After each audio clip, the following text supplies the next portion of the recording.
একবিংশ শতাব্দী থেকে একেবারে মহাভারতের যুগে এই সেই জায়গা যা আগে পরিচিত ছিল বানগড় রূপে।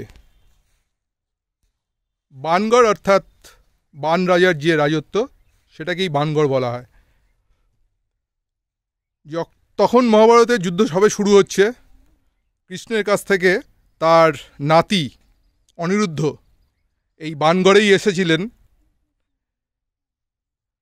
বান রাজার কাছে পাণ্ডবদের পক্ষে যোগ দেওয়ার আমন্ত্রণ নিয়ে।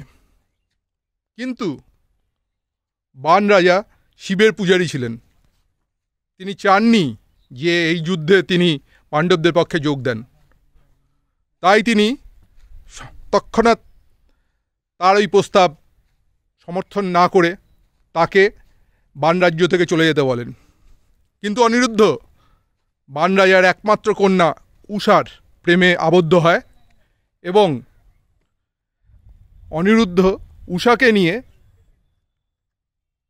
উষাকে হরণ করে বান রাজ্য থেকে পালানোর চেষ্টা করেন। সেই সময় বান রাজার হাতে অনিরুদ্ধ ধরা পড়েন, তাকে বন্দি করে রাখা হয়। সংবাদ যায় কৃষ্ণের কাছে, কৃষ্ণ ছুটে আসে এবং এক প্রবল যুদ্ধ হয় বান রাজার সঙ্গে শ্রীকৃষ্ণের। শোনা যায় যে এই যুদ্ধে শ্রীকৃষ্ণ সুদর্শন চক্র ব্যবহার করেছিলেন এবং সমস্ত সাম্রাজ্য, বান রাজার সমস্ত সাম্রাজ্য তিনি একদম মাটির ভিতরে ঢুকিয়ে দিয়েছিলেন। সেই ধ্বংসাবশেষ এখনও রয়েছে। বহু লোকের ধারণা যে এই ধ্বংসাবশেষ হরপ্পা মহেঞ্জোদারোর থেকেও পুরনো, কিন্তু সেরকম কোনো সংরক্ষণ না থাকায় বা খনন কার্য না হয় এই বিষয়ে খুব একটা বেশি কিছু জানা যায় না।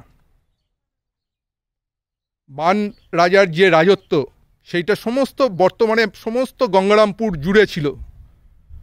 দক্ষিণ দিনাজপুরের এই অঞ্চলটা পুরোটাই বান রাজার রাজত্ব নিয়ে গড়ে উঠেছিল।